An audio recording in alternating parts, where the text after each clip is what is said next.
എല്ലാവർക്കും ജനതാ ഗാരേജിന്റെ പുതിയൊരു വീഡിയോയിലേക്ക് സ്വാഗതം. ഇന്ന് നമ്മളൊരു വർക്ക് എടുക്കാൻ പോവുകയാണ്. ഒരു സ്വിഫ്റ്റിന് സ്പോർട്സ് കിറ്റ് ചെയ്യലാണ് നമ്മൾ ഇന്നത്തെ വർക്ക്. അപ്പോൾ നമ്മൾ 2 ദിവസം മുന്നേ കിറ്റെല്ലാം ഓർഡർ ചെയ്ത് റെഡിയാക്കി വെച്ചിട്ടുണ്ടായിരുന്നു. പെയിന്റിങ് പരിപാടികളെല്ലാം കഴിഞ്ഞു. ഇനിയിപ്പോൾ കസ്റ്റമറിന്റെ വീട്ടിൽ പോയി വണ്ടി പിക്കപ്പ് ചെയ്യണം. ഏകദേശം 2 ദിവസം മുന്നേ എല്ലാം റെഡിയാക്കി പ്ലാൻ ചെയ്ത് വെച്ചിരുന്നു. അപ്പോൾ ഇതാണ് കസ്റ്റമർ വണ്ടി. നമ്മൾ കസ്റ്റമറെ വീട്ടിൽ വന്ന് റെഡിയായിട്ട് പിക്കപ്പ് ചെയ്തിട്ടുണ്ട്. വണ്ടി എടുക്കുന്നതിന് മുന്നേ തന്നെ പ്രോപ്പറായിട്ടൊന്ന് ഇൻസ്പെക്ട് ചെയ്തിട്ടുണ്ട്. സ്ക്രാച്ചസോ കാര്യങ്ങളോ എല്ലാം നമ്മൾ നോട്ട് ചെയ്തിട്ടുണ്ട്. പിന്നെ അതേപോലെ തന്നെ കസ്റ്റമർ ഓൾറെഡി മോഡിഫൈ ചെയ്തിട്ടിരിക്കുന്ന വണ്ടിയാണ്. ഹെഡ് ലാമ്പും ടെയിൽ ലാമ്പും എല്ലാം ചെയ്തിട്ടുണ്ട്. അലോയ്സും ചേഞ്ച് ചെയ്തിട്ടുണ്ട്. ഇന്ന് സ്പോർട്സ് കിറ്റ് കൂടെ വെച്ച് കഴിഞ്ഞാൽ വണ്ടി അത്യാവശ്യം നല്ല ലുക്കായിട്ട് മാറും. അപ്പോൾ ഇതിനായിട്ട് നമ്മൾ പിക്കപ്പ് ചെയ്തിട്ടുണ്ട്. ഇനി നമുക്ക് നേരെ ഗ്യാരേജിലോട്ട് പോകാം. നമുക്ക് ഓൾ കേരള എവിടുന്ന് വേണമെങ്കിലും പിക്കപ്പ് ആൻഡ് ഡെലിവറി പോസിബിൾ ആണ്. ഇപ്പോൾ ഈ കസ്റ്റമർ തന്നെ പുറത്തുണ്ടായിട്ട് നമ്മളെ വിളിച്ച് പറഞ്ഞ് നമ്മൾ വീട്ടിൽ നിന്ന് എടുത്തുകൊണ്ട് പോകുന്ന വണ്ടിയാണ്.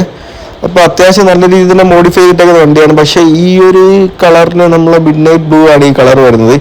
ഈ കളറിനായിട്ട് സ്പോർട്സ് കിറ്റ് എങ്ങനെ ഉണ്ടെന്ന് ചെയ്ത് നോക്കണം. നമ്മൾ സാധാരണ റെഡ് എല്ലാം ചെയ്ത് വിട്ടിട്ടുണ്ട്. റെഡിലും വൈറ്റിലും സ്പോർട്സ് കിറ്റാണ് ഒരു പ്രത്യേക ലുക്ക് തന്നെയാണ്. അപ്പം ഇതാണ് ഇപ്പോൾ വണ്ടിയുടെ ഔട്ട് വരുന്നത്. അപ്പം നമുക്ക് ഗ്യാരേജിൽ നേരെ ചെന്നിട്ട് വണ്ടി ഒന്നുകൂടി ഇൻസ്പെക്ട്.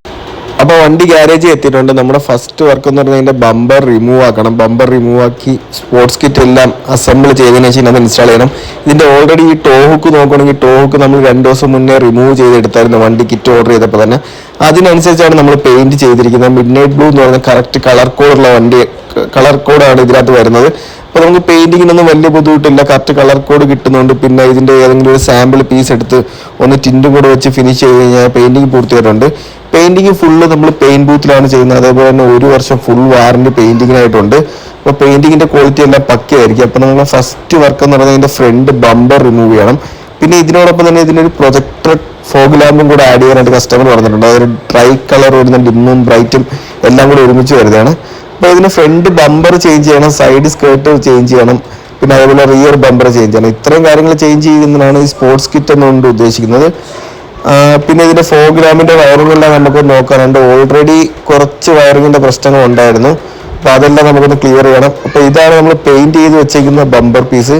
ഈ ബമ്പർ പീസ് വണ്ടിയിലോട്ട് ഡയറക്റ്റ് വരുന്നത്. ഏകദേശം ഒരു 5 മണിക്കൂർ കൊണ്ട് നമുക്കിത് ഇൻസ്റ്റാൾ ചെയ്ത് തീർക്കാം. അപ്പോൾ ഇതാണ് വണ്ടിയുടെ ഫൈനൽ ഔട്ട് വരുന്ന ഒരു കാണാനൊരു പ്രത്യേക ലുക്ക് തന്നെയുണ്ട്. പ്രത്യേകിച്ച് ഈ കളറിൽ നമ്മൾ മിഡ് നൈറ്റ് ബ്ലൂവിൽ ഇതുവരെ ട്രൈ ചെയ്തിട്ടില്ല. പക്ഷേ ഇത് ഒരു അത്യാവശ്യം നല്ലൊരു കോമ്പിനേഷനാണ്. വണ്ടി മൊത്തത്തിൽ ഒരു ബ്ലാക്ക് ഫീല് ലുക്കിലായിരിക്കുന്ന ഇതാണ് നമ്മൾ പ്രൊജക്ടർ ഫോഗ് ലാമ്പ് വരുന്നത്. Yellow, white, warm 3 colour combination കിട്ടും. അതുപോലെ തന്നെ ഹൈയും ലോയും ഇതിനകത്ത് വർക്കാവും. സ്പോർട്സ് കിറ്റ് നമ്മൾ ഇതിനകത്ത് ഇൻസ്റ്റാൾ ചെയ്തിരിക്കുന്നത് DRL വരുന്ന അതേ സെയിം മോഡൽ സ്പോർട്സ് കിറ്റ് തന്നെയാണ്. അതും കൂടെ വന്നപ്പോൾ വണ്ടി മൊത്തത്തിൽ ചെറിയൊരു വൈഡ് ആ ഒരു ഫീൽ കിട്ടുന്നുണ്ട്. പിന്നെ കസ്റ്റമർ ഓൾറെഡി ടെയിൽ ലാമ്പെല്ലാം ചേഞ്ച് ചെയ്തത് കൊണ്ട് തന്നെ ഒരു പ്രത്യേക ലുക്കുണ്ട്. പിന്നെ സ്പോർട്സ് കിറ്റിന്റെ അടിയിൽ സ്പോർട്സ് എന്ന് പറഞ്ഞ ചെറിയൊരു ബാഡ്ജ് വരുന്നുണ്ട്, ഡിഫ്യൂസറും വരുന്നുണ്ട്. അതിന്റെ കണക്ഷനെല്ലാം നമ്മൾ ഡയറക്റ്റ് പാർക്കിലാണ് കൊടുത്തേക്കുന്നത്. അപ്പോൾ എങ്ങനെയുണ്ട് വണ്ടി കാണാൻ?